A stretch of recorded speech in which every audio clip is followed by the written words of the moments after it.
मुझे ये तो पता था कि सरकारी नौकरी की तैयारी करनी है, पर कैसे करनी है ये नहीं पता था, क्योंकि घर में रिश्तेदारी में कोई इतना पढ़ा लिखा नहीं था। मुझे अच्छे से याद है कि CWC, FCI और बैंकिंग जैसे करीब 6 फॉर्म मैंने भरे और मुझे एक ही रिजल्ट मिला, वो था फेलियर, फेलियर और फेलियर। सरकारी नौकरी ऐसे ही थोड़ी ना मिलती है, इसके लिए पैसे देने पड़ते हैं। ये हम जैसों के बस की बात नहीं है, ये सिर्फ पैसे वालों का ही खेल है। मैंने एक एम बना लिया कि अब तो सरकारी नौकरी चाहिए ही चाहिए। मैं आप सबको यही कहना चाहती हूँ कि मेरे, आपके, सबके अंदर एक टॉपर छिपा बैठा है, बस जरूरत है। सीखिए स्पोकन इंग्लिश, पर्सनालिटी डेवलपमेंट और बहुत कुछ इंडिया के टॉप एक्सपर्ट्स के साथ। आज ही जोश स्किल्स ऐप पर अपने मनपसंद कोर्स को शुरू करिए। Download the app today. आपने एसएससी के बारे में बहुत सुना होगा कि एसएससी करने से ये हो जाता है, एसएससी करने से वो हो जाता है। एक बार एसएससी कर लो तो समझो लाइफ सेट हो गई। पर पंजाब के जिस एरिया से मैं बिलोंग करती हूँ, वहां पे आज भी लोगों को ये नहीं पता कि एसएससी क्या चीज है। वहां पे आज भी लोग सरकारी नौकरी के नाम पर सिर्फ स्कूल टीचर और पुलिस को ही जानते हैं। पंजाब के एक ऐसे इलाके से आना और एसएससी टॉपर बन जाना अपने आप में बहुत मुश्किल था, पर इन सब मुश्किलों को पीछे छोड़कर मैं बनी एक एसएससी टॉपर। कैसे बनी, यही बताने आज मैं यहाँ पे आई हूँ। नमस्कार, मेरा नाम गगनदीप कौर है और मैं वो एसएससी टॉपर हूँ जिसने 700 मार्क्स वाले एग्जाम में से 583.7 मार्क्स हासिल किए। अगर मैं अपनी कहानी की शुरुआत करूं तो कहानी शुरू होती है पंजाब के रोपड़ जिले के गांव लुठेड़ी से, जहां पे मैंने पंजाब स्टेट बोर्ड से अपनी पढ़ाई लिखाई की शुरुआत करी।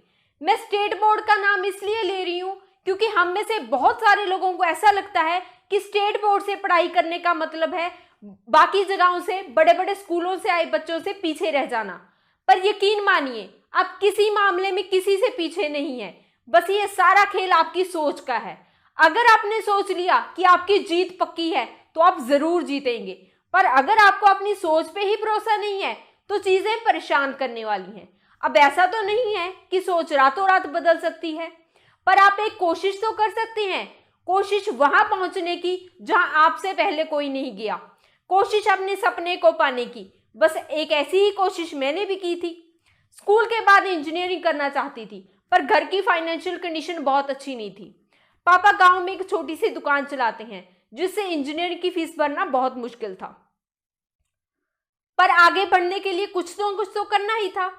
हम मिडिल क्लास वाले लोगों में एक बात पता नहीं कहां से आती है, पर हम एक चीज से समझौता कर लेते हैं और दूसरी चीज को अपना दोस्त बना लेते हैं। बस ऐसा ही कुछ मैंने भी किया। पापा इंजीनियरिंग की फीस नहीं भर सकते थे तो मैंने BSc करने का फैसला किया। अब जब BSc करने के लिए कॉलेज गई तो एक बात समझ में आ गई कि सिर्फ BSc के सहारे कोई फ्यूचर नहीं है, इसके बाद MSc करनी पड़ेगी। पर BSc पे ही घर वालों की इतना पैसा खर्च हो चुका था कि MSc की फीस भरना मुश्किल था। पर आगे बढ़ने के लिए कुछ ना कुछ तो करना ही था।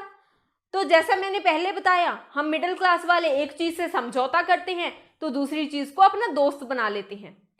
मैं तरीके ढूंढने लगी कि कैसे कम से कम पैसों में कुछ ऐसा किया जाए जिससे फ्यूचर सिक्योर हो जाए। जब मैं इन सवालों के जवाब ढूंढने लगी तो मुझे एक ही जवाब मिला, वो था सरकारी नौकरी। अब सरकारी नौकरी ऐसा तो नहीं है कि आपने सोचा और आपको मिल गई। एक एक सीट के लिए कितना भारी कंपटीशन है ये आप सब जानते हैं। ऊपर से इसकी तैयारी अपने आप में उस कुएं को खोदने की तरह है जिसकी कोई श्योरिटी नहीं है कि सफलता मिलेगी ही मिलेगी। देखिए, इस दुनिया में 2 तरह के लोग होते हैं। एक वो जिन्हें हर चीज बहुत ही आसानी से मिल जाती है, और दूसरे वो जो अपनी मेहनत से अपनी किस्मत खुद लिखते हैं। मैं वो दूसरे टाइप की लड़की थी, मतलब वो जो अपनी मेहनत से अपनी किस्मत खुद लिखते हैं। मैं ऐसा करती रही। जब मैंने अपने आस पड़ोस वालों को और अपने दोस्तों को इस बारे में बताया तो कहने लगे, पागल है, सरकारी नौकरी ऐसे ही थोड़ी ना मिलती है, इसके लिए पैसे देने पड़ते हैं, ये हम जैसों के बस की बात नहीं है, ये सिर्फ पैसे वालों का ही खेल है। एक वक्त तो मुझे लगा ये सब गलत है, इन्हें क्या पता सरकारी नौकरी कैसे मिलती है। पर जब मैं एग्जाम के लिए कोचिंग का पता करने गई तो कोचिंग की महंगी फीस सुनकर मुझे लगा कि वाकई वो लोग सच कहते थे। सरकारी नौकरी सिर्फ पैसे वालों का ही खेल है, क्योंकि मेरी पढ़ाई पे और मुझ पे पहले ही घर वाले इतना खर्च कर चुके थे कि कोचिंग की फीस भरना उनके बस की बात नहीं थी। तो मैं गूगल पे सर्च करने लगी कि कैसे कम से कम पैसों में सरकारी नौकरी की तैयारी की जाए। तो वहीं YouTube पे मुझे कुछ वीडियोस मिले जो कि टॉपर्स के इंटरव्यूज थे। तो उन्हें देखकर मुझे लगा कि बिना कोचिंग के भी सरकारी नौकरी की तैयारी की जा सकती है। उससे मुझे कुछ मदद मिली। तो मैंने अपने मन में एक फैसला लिया कि अभी जो भी करना है कोचिंग के बिना करना है, और मैंने अपनी तैयारी शुरू की। मैंने एक एम बना लिया कि अब तो सरकारी नौकरी चाहिए ही चाहिए। मुझे इन सब लोगों को गलत साबित करना है, और ये साबित करना है कि एक गांव से आई लड़की भी कुछ बड़ा कर सकती है। पर यकीन मानिए, ये सब चीजें सुनने में आसान लगती हैं, पर जब चीजों को असल जिंदगी में उतारने लगते हैं तो चीजें उतनी ही मुश्किल हो जाती हैं। मुझे ये तो पता था कि सरकारी नौकरी की तैयारी करनी है, पर कैसे करनी है ये नहीं पता था। मैं सब चीजें पढ़ने लगी।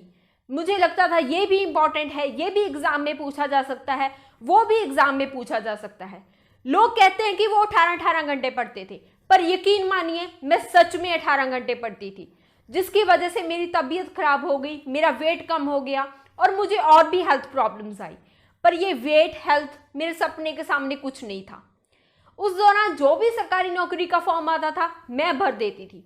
मुझे अच्छे से याद है कि CWC, FCI और बैंकिंग जैसे करीब 6 फॉर्म मैंने भरे और मुझे एक ही रिजल्ट मिला, वो था फेलियर, फेलियर और फेलियर। मुझे लगा कि ये सरकारी नौकरी का सपना एक सपना बनकर ही रह जाएगा, ये मेरे बस की नहीं है। वो लोग सच कहते थे कि सरकारी नौकरी सिर्फ पैसे वालों का ही खेल है। पर जब जब मैं अपने घर वालों की तरफ देखती थी, उनकी आंखों में मुझे एक उम्मीद दिखती थी। उन्हें उम्मीद थी कि जो घर परिवार में कोई नहीं कर पाया वो हमारी बेटी करके दिखाएगी। वो मेरे सपने को अपना सपना मान चुके थे, क्योंकि घर में रिश्तेदारी में कोई इतना पढ़ा लिखा नहीं था। उन्हें लगता था कि ये सब हमारी बेटी करके दिखाएगी। और जब जब मैं उनकी ये उम्मीद देखती थी तो मुझे अंदर से मोटिवेशन मिलता था। मेरे अंदर से आवाज आती थी कि तुझे ये करना ही करना है, खुद के लिए, अपने घर वालों के लिए। और जब ये ख्याल मुझ में आता था तो मैं अपनी तैयारी को दुगना कर देती थी, मैं और जोर लगाकर पढ़ती थी। हाँ, मैंने अपने फेलियर से एक बात सीखी है कि मुझे सब पढ़ने की जरूरत नहीं है, मुझे सिर्फ वही पढ़ना है जो एग्जाम में आ सकता है। तो इस तरीके से मैंने अपनी स्ट्रेटेजी को बदला और अपनी तैयारी शुरू कर दी। इसी के बीच SSC ने अपने एग्जाम्स की डेट्स रिलीज कर दी। तो पुराने फेलियर का डर तो था मन में कहीं ना कहीं, पर बिना लड़े हार नहीं मान सकती थी। तो मैंने एग्जाम देने का फैसला किया। यहाँ पे मैंने एक चीज और की, मैंने अलग अलग लोगों के इंटरव्यूज देखे और वहां से मुझे एग्जाम को समझने में कुछ मदद मिली और मैं अपनी तैयारी करती गई। टायर 1 का एग्जाम हुआ जिसमें मुझे 180 मार्क्स मिले और जिससे मेरा खोया हुआ कॉन्फिडेंस वापस आ गया। मुझे लगा कि अगर मैं कोचिंग के बिना यहाँ तक पहुंच सकती हूँ तो मैं आगे भी जा सकती हूँ। तो मैंने और मेहनत करनी स्टार्ट कर दी। मैंने अपना खाना कम कर दिया ताकि रात के वक्त नींद ना आए, और इसका रिजल्ट भी मुझे देखने को मिला। टायर 2 का जो एग्जाम हुआ उसमें इंग्लिश में मेरा स्कोर था 187.5 मार्क्स, जो कि मेरे लिए एक बहुत ही बड़ी बात थी, क्योंकि जब मैंने SSC की प्रेपरेशन स्टार्ट की थी तो जब मैंने पहला मॉक लगाया उसमें मेरे 2 मार्क्स आए। 2 मार्क्स से 187.5 तक पहुंचना किसी के लिए बड़ी बात हो ना हो, पर मेरे लिए बहुत बड़ी बात थी। उसके बाद वो दिन आया जब SSC ने टायर 3 का रिजल्ट डिक्लेयर किया और मेरा टोटल स्कोर बना 583.7 मार्क्स और मैं टॉपर्स की लिस्ट में शामिल हो गई, जो कि एक बड़ी बात थी। उस गांव की लड़की के लिए बहुत बड़ी बात थी जिसके गांव में लोगों को SSC के बारे में नहीं पता था। उस लड़की के लिए बहुत बड़ी बात थी जो 5-6 फेलियर्स देखने के बाद यहां तक आई थी। घर में सब लोग खुश थे, गांव के लोग आकर बधाइयां दे रहे थे, और वो लोग चुप थे जो कहते थे कि ये सब पैसे वालों का खेल है। तो ये सब हो पाया सिर्फ मेरी मेहनत की वजह से, मेरी लगन की वजह से और मेरे हठ निश्चय की वजह से। मैं आप सबको यही कहना चाहती हूँ कि मेरे आपके सबके अंदर एक टॉपर छिपा बैठा है। बस जरूरत है उसे ढूंढने की, उसे उसका उद्देश्य बताने की, उसे ये बताने की कि जो चीज आज तक कोई नहीं कर पाया वो सिर्फ आप कर सकते हैं। और जिस दिन आपने ऐसा कर दिया, आपको आगे बढ़ने से कोई नहीं रोक सकता। बस आपको जरूरत है एक सही रास्ते की, और वो सही रास्ता आपको कहां से मिलेगा? यहीं से मिलेगा, इस वीडियो से मिलेगा। जब मैं तैयारी कर रही थी मुझे बताने वाला कोई नहीं था, पर आपकी इस प्रॉब्लम का सलूशन जोश टॉक्स ढूंढ चुका है। कहां? जोश स्किल्स पर।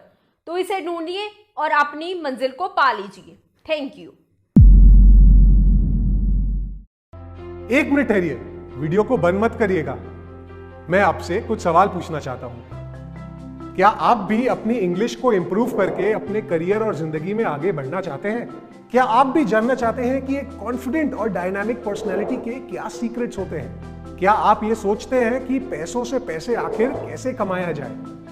अगर इनमें से कोई भी सवाल का जवाब हाँ है, तो जोश टॉक्स के पास हमारे लिए एक सुझाव है। जोश टॉक्स हमारे लिए लाया है जोश स्किल्स ऐप, जहां पर डिटेल्ड और इंटरैक्टिव कोर्सेज के साथ हम विभिन्न टॉपिक्स को समझ सकते हैं और अपनी जिंदगी में आगे बढ़ सकते हैं। और तो और जोश स्किल्स ऐप पर ऐसे 50 से ज्यादा कोर्सेज हैं जिन्हें देश के जाने माने एक्सपर्ट्स ने बनाया है, और वो हमें daily video lessons, assignments, tests और पीडीएफ नोट्स के साथ सिखाएंगे। जोश स्किल्स ऐप पर आज 1,20,000 से ज्यादा लोग spoken English, personality development, computer skills जैसे अलग अलग विभिन्न टॉपिक्स को सीख रहे हैं और अपने अगले जॉब और अपनी जिंदगी के लिए तैयारी कर रहे हैं। अगर आप चाहते हैं कि आप अपनी जिंदगी में आगे बढ़े, अपने करियर गोल्स को अचीव करें और जिंदगी में कुछ बड़ा करें, तो आज ही डाउनलोड करें जोश स्किल्स का ऐप और अपने पहले कोर्स की शुरुआत करें। आपसे